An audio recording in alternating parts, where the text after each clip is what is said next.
मंगलाचरण. कुंतीनं देवाजवळ विपत्ती मागितली. देवही म्हणाला तथास्तु. त्या देवदत्त दानानं विश्व भावसमृद्ध झालं आहे. वेदनेचा जय जयकार असो. वेदना उपलब्ध झाली नसती तर मानवानं सुख कसं भोगलं असतं कोण जाणे. ही कुणा एकाची भ्रमणगाथा. हा कुणी एक स्वतःच्या आणि दुसऱ्यांच्या सुखदुःखांचा साक्षी होता. गोपाळ नीलकंठ दांडेकर. कुणा एकाची भ्रमणगाथा. पण मी ही गोष्ट सांगतोय ती पंढरीनाथाची नाही. शेजारी आणखी एक बाई राहत असे तिची आहे. ती भाग्यवती पांडव कुळातली होती. पांडव कुळातली? होय. तिचे दोघे यजमान. एक कुण्या छापखान्यात रात्रपाळीला कामाला जायचा तर दुसरा दिवसभर उदबत्त्या विकायचा. दोघेही समंजसपणानं एकमेकांशी वागत. ती काही त्याची लग्नाची बायको नव्हती तरी त्या तिघात प्रपंच छान चालला होता. दोघंही मिळवत असल्यानं बाई मोठ्या मजेत राहायची. दम घुटल्यासारखा होऊन पुरीजी म्हणाले, थांबा थांबा आत्माराम, थोडा श्वास घेऊ द्या. न थांबता मी म्हटलं, पुरीजी ती बाई स्वयंपाक फार उत्तम करायची. तिच्या हाताच्या वड्यांची चव अजूनही माझ्या तोंडावर आहे. आत्माराम, तुम्ही जेवलात तिच्या हातचं? पुरीजी, अन्नम ब्रह्मेती व्यजानात अन्नम न निंद्यात. पण एक दुराचारिणी स्त्रीच्या हातचं? क्षणभर हसून म्हणालो, पुरीजी तुम्ही फार सुखी आहात. आजपर्यंत सगळा काळ एका धनकनक संपन्न मठात गेला. ऋतम चमे मधु चमे. बर, मठ सोडून काशीवासाच्या इच्छेनं बाहेर पडला तर आंबे झोडून द्यायला, अन्न मागून आणायला, शेंगादाणे हजर करायला एक खटपट्याबरोबर धावतो आहे. मग पण ज्याच्याकरता घराची कवाडं बंद झाली आहेत, ज्याला महिने चारी ठाव जेवण कसं ते माहीत नाही, कधी चोरी करून, कधी हमाली करून, कुठं भिकाऱ्यांची मारामारी करून, तर कुठं दिवसा लाज वाटे म्हणून रात्रीचं भिकाऱ्यासारखं स्वर काढीत अन्न मागून ज्याला दिवस काढावे लागले आहेत, त्याला अन्न हेच परब्रह्म आहे. तत्वज्ञान म्हणून नव्हे, चौखट अर्थानं. भीक घालणाऱ्या माता माऊल्याही मोठ्या बुद्धिमान असतात पुरीजी. स्त्रीला कोणत्याही पदार्थाचा मोह लवकर सुटत नाही. शिळं जळकं विटकं असं अन्न उरलं असेल तर ती अगोदर ते सहजगत्या घराबाहेर काढणार नाही. म्हणेल, घर म्हणून थोडं अन्न लागतं घरात, असू देत, मांजर खाईल. पण मांजरं मोठी द्वाड असतात. ती विटकं आणि ताजं यातला भेद बरोबर ओळखतात. त्यामुळं ती या परब्रह्माला तोंड लावत नाहीत. मग येते टिप्या, मोत्या, खंड्या आणि मंडळींची पाळी. तेही जर पाळलेले असतील तर एकदा होंगून त्या अन्नाकडे तुच्छतेनं पाहत शेपूट ताठ करून निघून जातात. त्यानंतर आणखी एक वाटीकरी म्हणजे गावात उन्हाळपणानं भटकणाऱ्या गायी.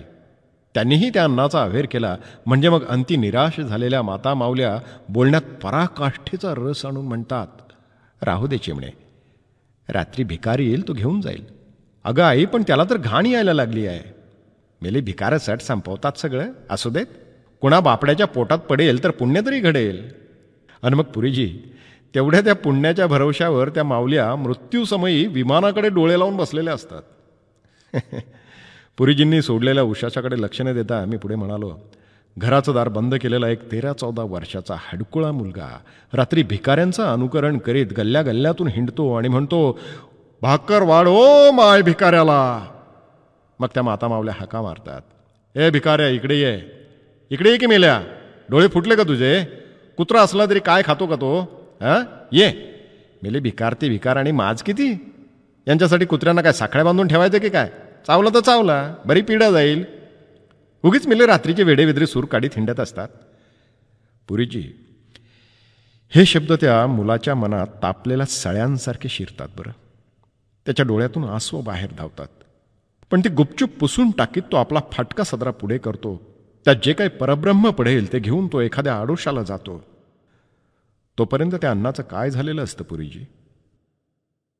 थांबा, मीच सांगतो. पोळी आणि भाकरीचे तुकडे तोडले ना तर त्या दोन्ही तुकड्यांना मध्यभागी तारा उभ्या राहतात. तारा. एकदा त्या मुलाला वाटतं की त्या तारांचा एक दोर वळावा आणि एखाद्या झाडाला तो बांधून. पण तो मुलगा हा पापी विचार मनातून काढून टाकतो. कारण काय तर आत्महत्या केली तर पाप लागतं ना, म्हणून. त्या अन्नाचा गंध कसा असतो पुरीजी? एखादा ढोर सडलेलं त्याचा वास घेतलाय तुम्ही कधी? अरे थांबा, तुम्हाला उमळून येत आहे. नाही सांगत. तर तो मुलगा त्या अन्नब्रह्माचा घास नाक दाबून तोंडात लोटतो मोठ्या ताकदीनं. आणि मग सुरू होतं अन्नाशयाचं आणि त्या मुलाचं युद्ध. अन्नाशय काही तो घास स्वीकारायला तयार होत नाही. पोटात काही नसतंच म्हणा, पण जे असतं ते उलटून बाहेर उडी मारून घ्यायला पाहतं. मुलगा मोठ्या कसोशीनं ते आत लोटतो. कधी अन्नाशयाचा जय होतो. मग तो मुलगा मांडीवर सांडलेला रस हाताने निरपून टाकीत कुठंतरी एखाद्या झाडाखाली जातो आणि अंग लोटून देतो. हुंदके देत तो काय म्हणतो ते आत्ता आठवत नाही आहे, पण कधीकधी त्या मुलाचा जय होतो. अंमलेल्या अन्नाची दारू होते. माहीत आहे पुरीजी तुम्हाला? नसेल माहीत. तर त्या अन्नाचीही एक नशा असते. त्या नशेत तो मुलगा झोपी जातो. कुठंतरी कसा तरी एका पार फाटलेल्या चड्डीत त्याचा रोकडा देह सामावलेला असतो. पुरीजी सारखे डोळे पुशीत होते. मी थांबलो हे पाहून ते वृद्ध कंठानं म्हणाले, आत्माराम, अपार सोसावं लागलाय तुम्हाला, अपार.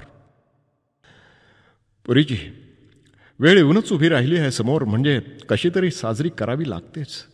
तेव्हा अशा मुलानं जर एका कलंकिनीच्या घरचं सुग्रास अन्न ब्रह्मभावानं मिटक्या मारीत खाल्लं तर त्याबद्दल तुम्ही त्याला दोष देणार नाही आता, नाही का? नाही. पण त्या स्त्रीचं काय झालं? त्या स्त्रीचं काय ते मला माहीत नाही, पण मला मात्र माझी पाठ फोडून घ्यावी लागली. पाठ आणि थोबाडही. काय झालं ते सांगतो.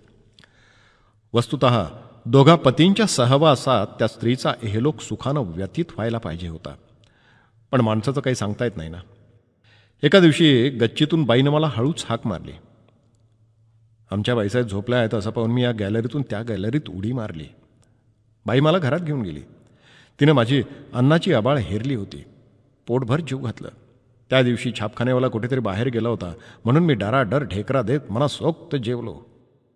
मग माझ्या गालावर हात फिरवीत बाई म्हणाली, राजा तुझ्यासारखाच माझा धाकला भाऊ होता रे. त्यानं माझं काम नक्की केलं असतं. अन्नाची मस्ती चढल्यानं मीही आता शूर झालो होतो. म्हणालो, मी काय करणार नाही काय. मग त्या बाईनं मला एक ब्लँकेट दिलं.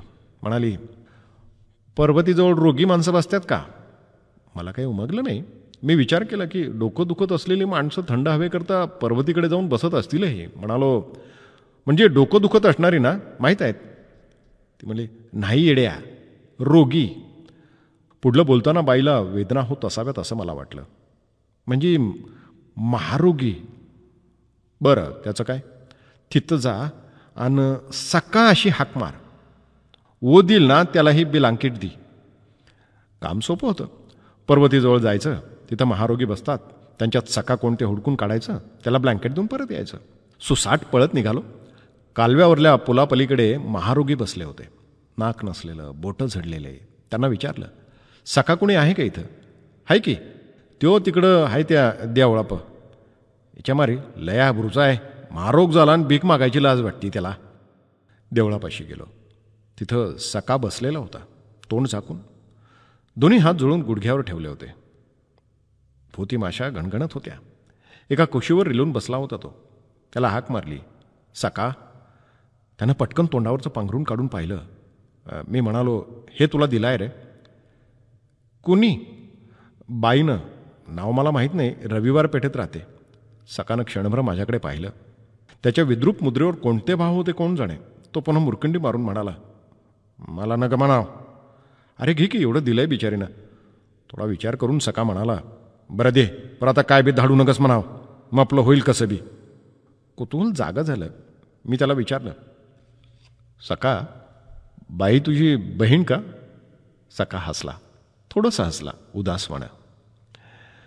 मग मला म्हणाला, जा. काम केल्याच्या आनंदात पुलापलीकडे आलो आणि एक अचानक रप दिशी पाठीत काठीचा तडाखा बसला. 2, 4, 6, 10. तो होता उदबत्तीवाला. त्यानं मला इकडे धावताना पाहिलं होतं. हातातलं ब्लँकेट ओळखलं त्यानं आणि माझी परताची वाट रोखून उभा राहिला. काठी तुटली हे पाहून त्यानं सटासटा थोबाडीत मारल्या आणि शेवटी हात हुळहुळा झाल्यावर परत म्हणाला, पुन्हा घराकडे बघितलं तुला तर खूनच करीन तुझं, सांगून ठेवतो. अंगाची आग भडकली होती. पाठीवर वळ उभारले होते. तोंड सुजून आलं होतं. मग धावत आला सका. त्यानं जवळ घेतलं, पाठीवरून हात फिरवला, म्हणाला, चल लेकरा, चल तिकडं चल. त्याच्या आसनाजवळ जाऊन बसलो. त्याला मिळालेल्या रेवड्या खात त्याची कथा ऐकली. बाईचं त्याचं लग्न ठरलं होतं. तिला दुसरं कोणी नव्हतं. ती दूरच्या आत्याकडे राहत होती. आत्याही सती सावित्री नव्हती.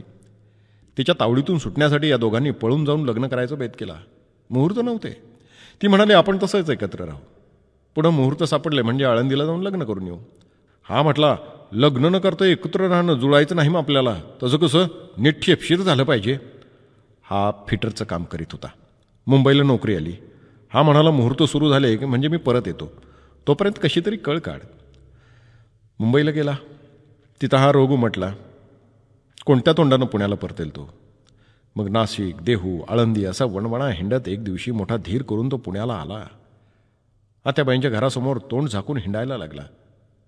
आत्याबाई मेली होती आणि मरताना हा दादल्यांचा जंजाळ या बिचारीच्या मागे लावून गेला होता. याला अपार दुःख होई, संताप होई, पण हाती काही राहिलेलं नव्हतं ना. एकदा योगायोगानं उरलेलं अन्न देण्यासाठी बाईनं हाक मारली याला. डोंगरा एवढं मन करून हा समोर उभा ठाकला. ओळख पटली. मग रडारड, उसासे, दैवाला हात लावणं इत्यादी इत्यादी. त्या बाईनं आपल्या या जीवाभावाच्या माणसासाठी ब्लँकेट पाठवलं होतं चोरून, आणि तेही माझ्या हाती. पुरीजी, आता तुम्ही म्हणाल की तिनं 2 दादल्यांचा सहवास कसा सहन केला, बाहेर का पडली नाही, बंड करून का उठली नाही. बरोबर आहे, मीही तुमच्याबरोबरच तिच्या डोक्यात भला मोठा धोंडा घालण्यासाठी उभा राहिलो असतो. पण परिस्थितीच्या बंधनांनी जखडलेली एक लक्ष्मी नावाची मुलगी सासरी जायचं ज्याच्याजवळ कबूल करते, तो माणूस तिच्या डोळ्यातली आसवं पाहिल्यावर त्या बहीणबाईच्या डोक्यात धोंडाही घालू शकत नाही. कशी काय वाटली गोष्ट महात्मा. सूर्याचे किरण वडाच्या फांद्या खालून येऊन निश्चलपुरींच्या तोंडावर पडले होते. ते काहीच बोलले नाहीत. कदाचित बोलू शकले नसावेत. मी गीताभाष्य आणि कमंडलू घेऊन उभा राहिलो. भरल्या गळ्यानं पुरीजी म्हणाले, निघालात आत्माराम.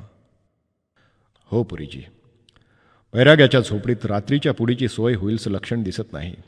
इथं हे पलीकडे गाव दिसतंय, उत्तरेकडे, तीच काशीची वाट. संध्याकाळपर्यंत तिथं जाऊन टेकलात तर जेवणाची सोय होईल कुठंतरी.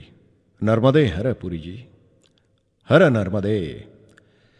नर्मदेच्या वाटेनं पाऊल टाकलं आणि आठवण होऊन मागं वळून म्हणालो, पुरीजी, परिक्रमा संपली ती केव्हा संपेल ती संपो, की मी परत एकदा मठात जाईन.